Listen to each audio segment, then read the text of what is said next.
What's going on, everyone? I had a great time at Qubits 2025. I'm just at the airport and on my way home.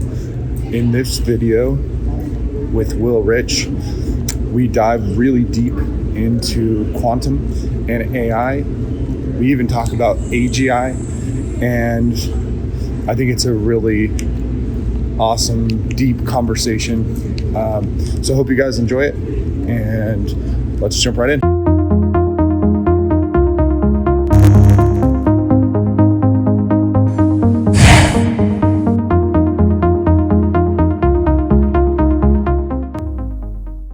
Is having the quantum bowl. This is tangentially related to roadmap, but I still wanted to ask it anyway.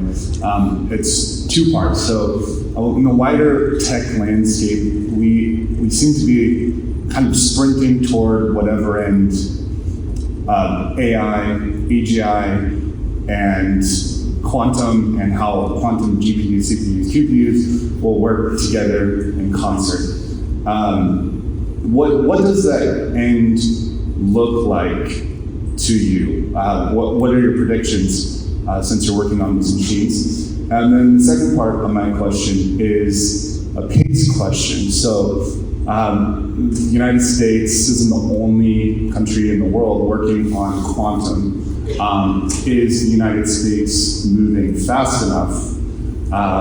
And is there enough money from government and other inflows of funds to make things happen? So one of the questions that was asked by Majid was, there's two parts to the question. You asked it to basically a board of like 4 or 5 team members that were there from QBTS on the stage.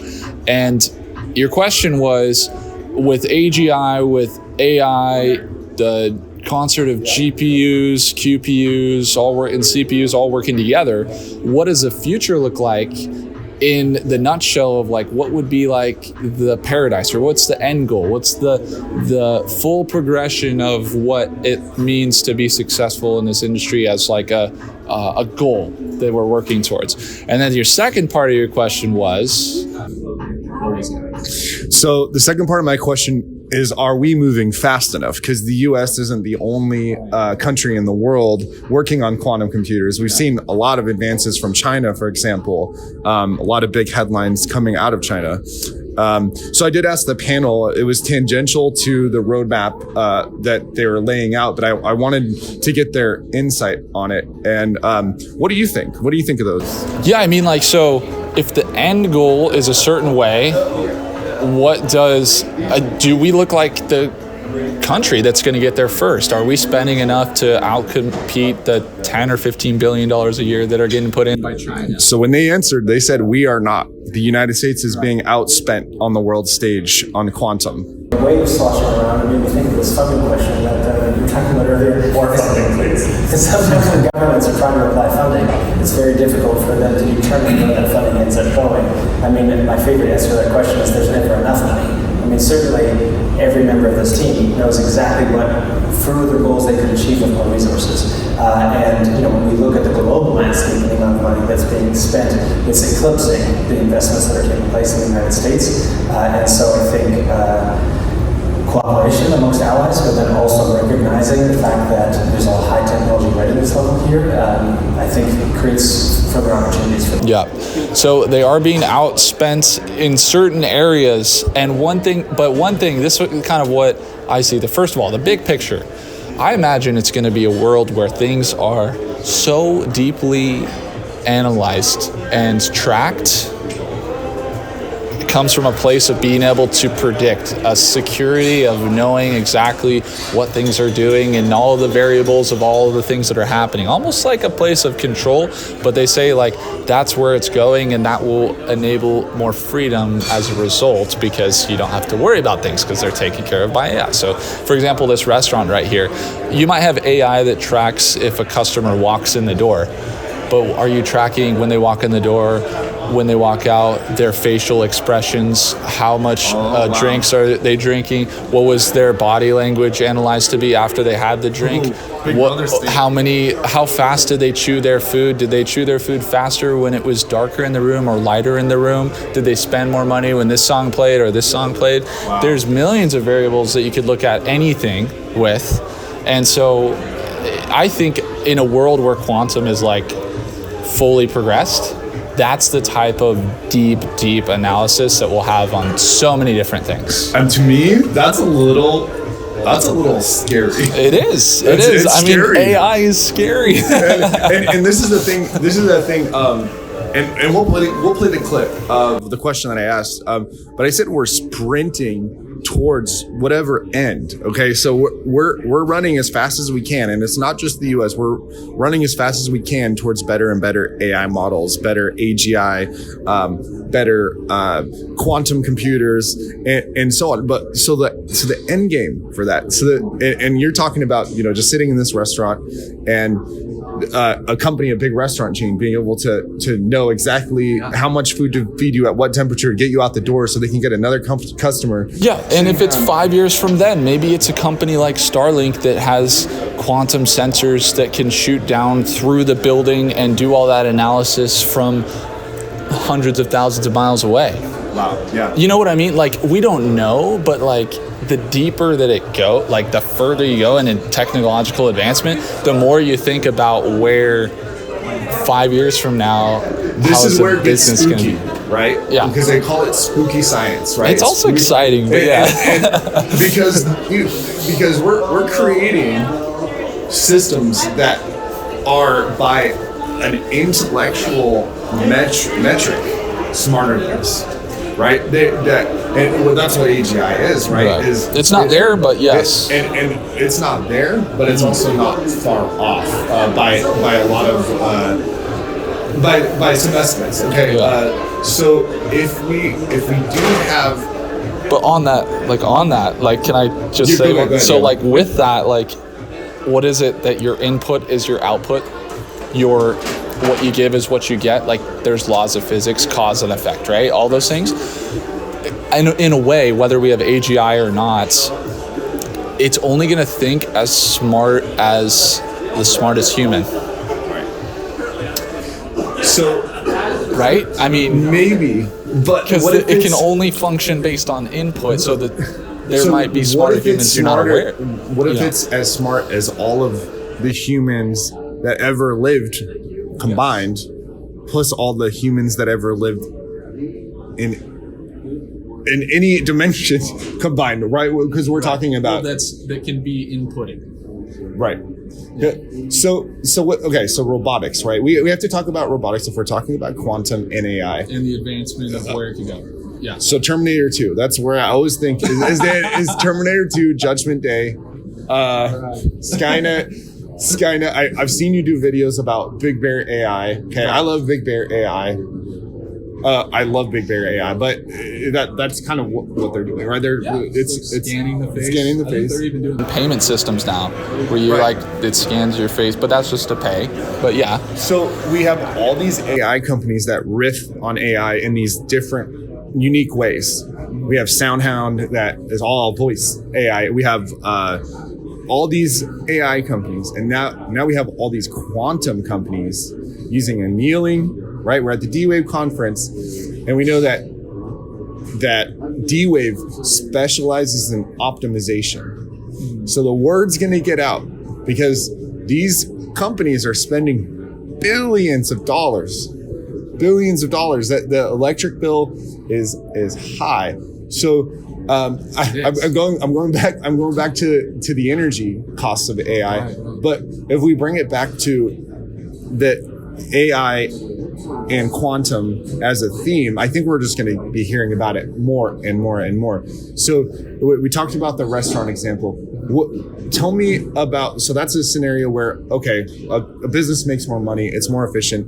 Give me an example of things going bad or wrong, or how it could be dangerous. I want to hear what you think. I want to know because you said, when I heard that, I was thinking exciting, but you're saying you dude, like that's terrifying. You're like, that's scary. So what is going through what question are you, my question is, what scares you about it? Like so it's the unknown, okay? And it's the vastness of this unknown. And it's also technologies that aren't mature but are moving to a level of maturity quickly. And we've moved in a very linear way for a long time. I mean, D-Wave's been around for 20 years longer, okay? Right. A lot of these quantum, this exponential, but now we're hitting this exponential curve concurrently of AI, quantum, GPUs, insane power, software. So what could go wrong, right? So the next battle, the next war may not even be fought on soil.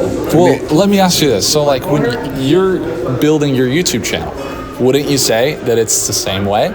You have this linear, you start flat, you start to gain more momentum, it gets a little exciting, maybe it gets a little scared, maybe you're starting to be like, whoa, things are starting to get bigger, because you're starting to get bigger on YouTube, right? So it's like, what you think is, it's exciting, it's scary, it's this curve, right? And I think it's kind of like some people, they're scared of, if you keep going, it's going to be inevitable that you grow, right?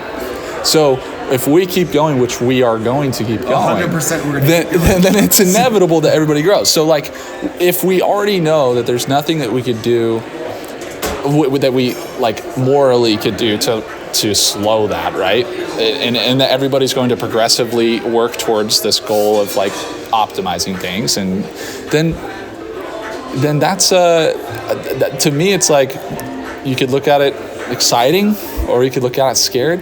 If you could look at it exciting, but with caution, moral compass of knowing that the reason you're getting scared is because of the power that comes with it, and that if you talk about a stock when you have 1 million subscribers, that's different than if you talk about a stock when you have 1,000 subscribers. Right. Because now and so with technology, it's the same way, and that's why from the beginning you have to hold that more, which I think you have. I can see you have that, right? So that's the same thing with tech. It's like, are the like we like the marketing like this.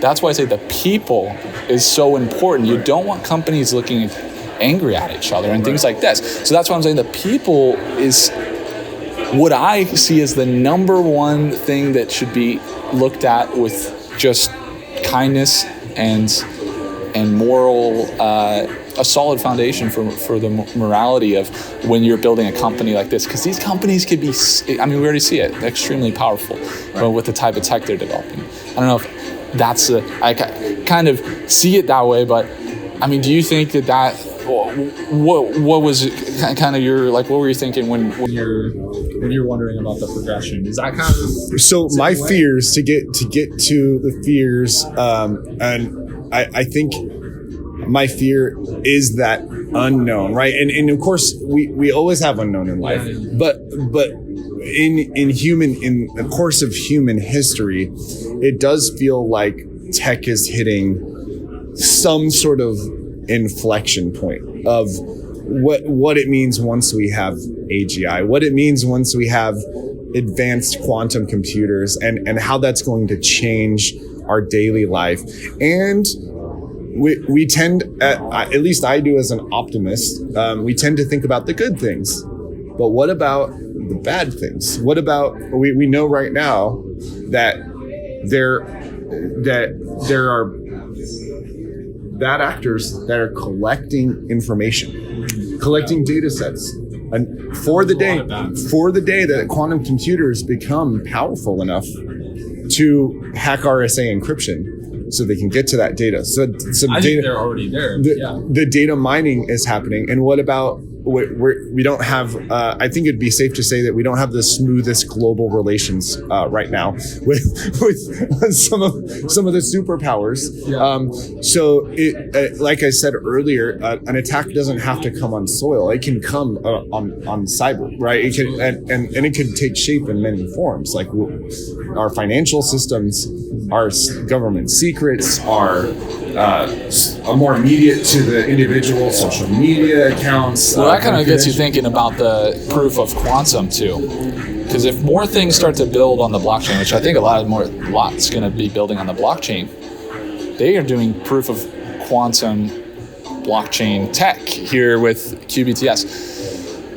The thing that worries me the most about this whole picture that we're drawing is, do they have that type of thing in place that's based on morality or based on a compass of morality? And if it is, if we're able to... Capitalism doesn't tend to have that built in. I don't know. I feel like it's based on selling, right? Capitalism is based on selling. And I think we could all agree, like, the biggest capitalist is the person that sells the most, usually. Right. And if that's the case, then you got to look at what it means to sell. So, like, to sell, if you look at the Latin word to sell, it means it's servle. That's what it means, servle. Now, that actually translates to serve. So to sell is actually to serve in Latin translation. So you're saying I should open a position and serve robotics? It's not a bad one. You know, NVIDIA backed out a little bit there, so I don't know actually right now. But yeah, no, it seems good. Uber's still in it. Yeah. But to serve or to sell is to serve. And if that's how it holds, then the company that will be the most capitalistic or what have you will be serving the most. And if that service, to serve is not to serve bad. To serve is to service somebody, to improve, to give them a result that is better or something that they want to serve. It's not anything other than the delivery of goods or the delivery of service. The service side of things is what we'll see. And if you have analytics like that, what will happen? People get better service at the restaurant. If they can tell right away that you're not happy with the food, how quickly do you think a robot comes over to your table and says, "Sir, more salt, more pepper, what do you need?" You know? So I think that's the important thing too, is like the people that have I think this is another thing. People have a connotation when looking at tech from the outside or big tech that it's negative, or it's the people that are successful or the rich that have so much and it's like gluttony, like too much and they don't deserve it, or they're crooks or they're scammers or whatever. But the reality is that the people that are delivering the most value to the world and serving are oftentimes, at least from a material sense, rewarded the most. Right. So I think that we'll see. It's not just D-Wave. You could say it's quantum annealing, but capitalistic also means there's other companies. There's other competition that's going to be coming from every direction if they have breakthroughs. I think that they have patents. That's one thing for sure. But there's going to be all these other companies that jump in if they have a breakthrough. It's like the gold rush. Everybody's going to come. Exactly. And one thing that they mentioned in the earlier keynote was about this. We have. Let me see if I can find it quickly in my notes here. You take such good notes, man. Thank you. Guys, you should publish this in a PDF. So Majid's got these notes that he writes, like you took photos, you dropped them in, then he's got annotations and he's breaking down the different theories and the value that they lay out. It's good, man. You should publish this. Thank you. Yeah. So I'm not finding exactly the note that I wanted to say, but the gist of it is that what he said is that quantum computers tend to be villainized, like, oh, they're going to be, it's the quantum computer that's the problem. But that's the same as saying, like, Will, your iPhone is the problem, or my iPad is the problem. Master or servant, right? Right. Say that about the iPhone. So if we look at quantum computers as what they are, as a tool, and just like a traditional computer, you can do good things with the tool or bad things.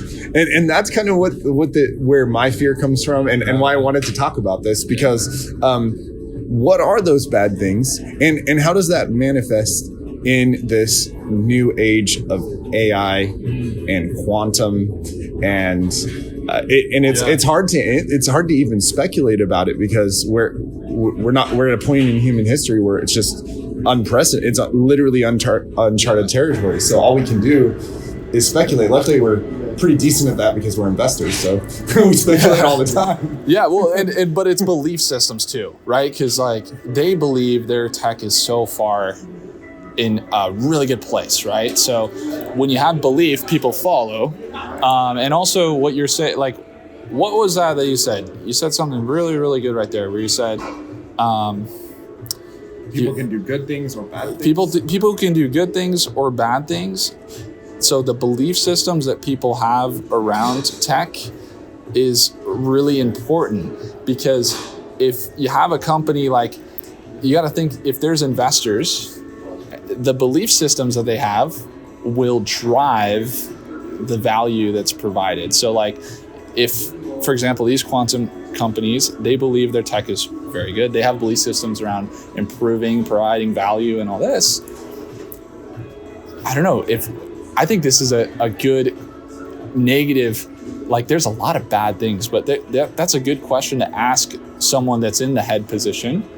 Like, that if they answer it truthfully, which a lot of them maybe don't we always. Should ask. They don't always answer. We've still got some conference left, so maybe. It's possibly that might be the route. But yeah, in the event, but then you're talking so far ahead. But I think the CEO, Alan, I think he thinks far ahead like that. I don't think he's thinking about quantum in months. I think he's thinking about it in 5 years from now, 10 years, 15 years from now, as he has had to run the company. Right. So when you're thinking that way, you're thinking about the impact.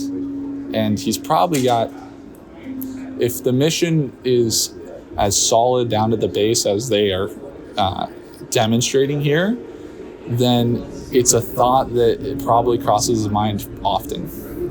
So I gather from this, and I think we can bookend here. Yeah. I gather from this that you're not too concerned about a Terminator 2 speed run.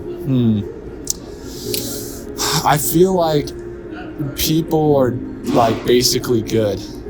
Okay. Yeah. I think that's a great note to end on. People are basically good. This one was funny. Yeah.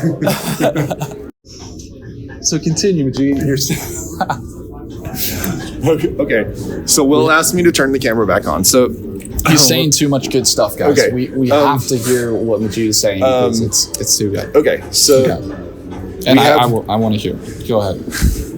So we have NVIDIA with their CUDA system, right? They're using synthetic data and synthetic lab to train robots, right, to navigate environments. So synthetic data essentially means you don't have to actually put the robot in that physical space. You can just give it the model, and the AI model is adapting. It's learning, its steering wheel can be a different color. It can be, this block can be manipulated in this way. You have Tesla building robots, right? Really good robots with really good fine motor skills. Does NVIDIA have robots too? I don't know. I think they're focusing on building the software. I could be wrong on this, but they're building the software, the CUDA system, right. And then they're also back companies. So the brain for all the robots, NVIDIA is building the brain for all the robots, and that's going to be a huge growth potentially for NVIDIA in the next 5 to 10 years as robots become more and more useful. So then you have those two advances, right, on their own, which in a vacuum. That's really cool. Okay, they're a robot that can learn its environment. That's great. Yeah. But then you have AGI, and you have fiber internet, and you have the World Wide Web, and you have quantum computing, and you see how the plot of Terminator 2 plays out. Right, Skynet decides, humans are bad for the world. It's time for robots to take over and enslave the human race. And that's just the downward slope. So I'm not saying it's a probable outcome, and I'm not even saying it's necessarily possible. You have to think about it. But you do have to think about it, because we are sprinting towards whatever end game this is, whatever it is. And are there guardrails on AI? Is there AI laws and regulation? Not really. Yeah, not really. Not really. Because usually regulation and law and legislation takes time. It takes time for the government to understand what it is like ChatGPT 2022, right? That's 3 years ago. Like the government just doesn't usually move that fast. So we're just in a period of like really frenetic pace, and we're moving towards a lot of advances in tech really quickly. So what does it mean, Will? What does it mean? Well, man, it's such a good question, man.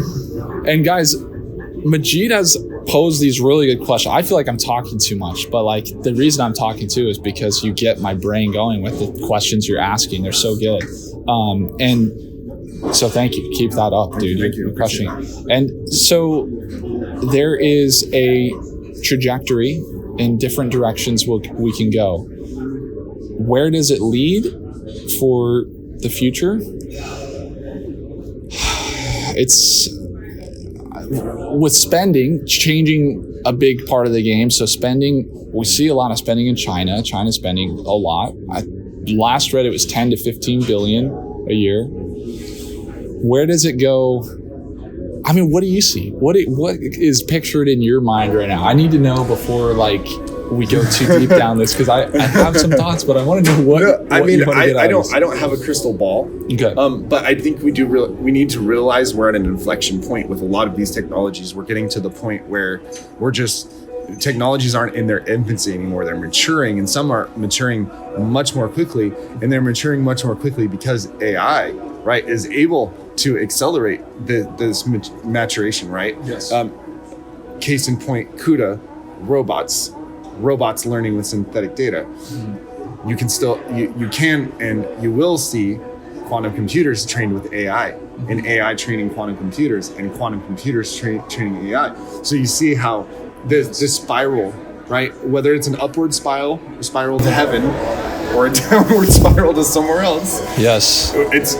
We're moving towards something. I think it's kind of like you have to go back in history and look at moments of great endeavors. And a good one would be like when people started making settlements over to America, and you had like Ben Franklin or some of the founders going back and forth between, go over the pond, right? They're going to Paris or what have you, back and forth. When that was happening, it was the biggest deal on earth if you got a ship and you were on a ship. And right now, but the thing is, you could get a ship, and a lot of people could build ships. Some people built ships better than others. Some people tried the voyage and ended up in the ocean, and they didn't make it. And so I think the same thing could be true in this type of endeavor, is that you're going to have a lot of people that will stay where they're at, and maybe they'll stay in safety. Some will do well, some will not. But there will be these ships, these different companies, all these different companies. Think of each ship as a company that's crossing this big endeavor of trying to go out to the new frontier. And in that process, the people that have the best team and the good planning and the funding to go across and have the best maps and IPs to work from as companies are going to make it. And they're going to get the bubonic plague. Or there will be times when they won't, and you'll think there's a lot of promise behind that ship, but they didn't. They just started to learn how to tell the weather back then. Like that was when Ben Franklin would go and he would look in the ocean and look at all the fish and study the weather patterns and stuff, so he could kind of tell. There's going to be entrepreneurs that are having companies that can tell different trends, and they're going to do better than others, and some are going to get hit with the big waves and the storms. So this is what we're going. We're going to a place where a lot of danger, a new frontier, and we can kind of see what the end looks like because a few companies are getting like close, but we can't see the land quite yet. Right. And that's kind of what we're looking at. So we're out on the seas. Space exploration. That's why I like covering space stocks too. And I love space stocks as well. Yeah. So I love going back into history, because then it gives us a little bit of bearing for where we are as humans now. And we're only here for about 80 to 100 years if we're lucky. And in the course of human history, lifespans were much shorter. So in our time here, to achieve a greater understanding of why we're here and what we're doing, an existential pursuit, if you will. I've said on my channel a number of times that I think quantum and quantum computing could be the greatest invention of mankind. And I'm in that conversation, I'm talking about the light bulb. I'm talking about the internet, the iPhone. I'm talking because the doors that a powerful quantum computer opens for the human race, for the what we'll be able to do, the meaning that we will be able to extract from the power of a quantum computer is literally inconceivable. Like we're not even able to comprehend the level of power. And what will us as humans do with that power, and how will that shape the course of our future? You said it really well. You said it really well too when you said that it was a tool. And it's just like every industrial age, like we went from when people were like, oh, if I start a farming company or farm, I'm going to have food and I'll make more money. Or if I get a tractor, that will make me better. Or people start, get into computers. It's a new tool. Get into the age of the internet. It's another tool. We get into AI. It's another tool. Is it the most powerful tool yet? Absolutely. Quantum is the most powerful. Yeah, it's the most powerful. Just like every time in history when we get to a point where there is that thing that probably scares a shit ton of people. but exactly. And so I think that's where we're at right now, is those who learn how to use quantum computers, learn how to navigate AI, will have an advantage in the near future. As far as we can tell, there's already tasks that are being optimized with AI and quantum. So that's what I'd say. It's a tool.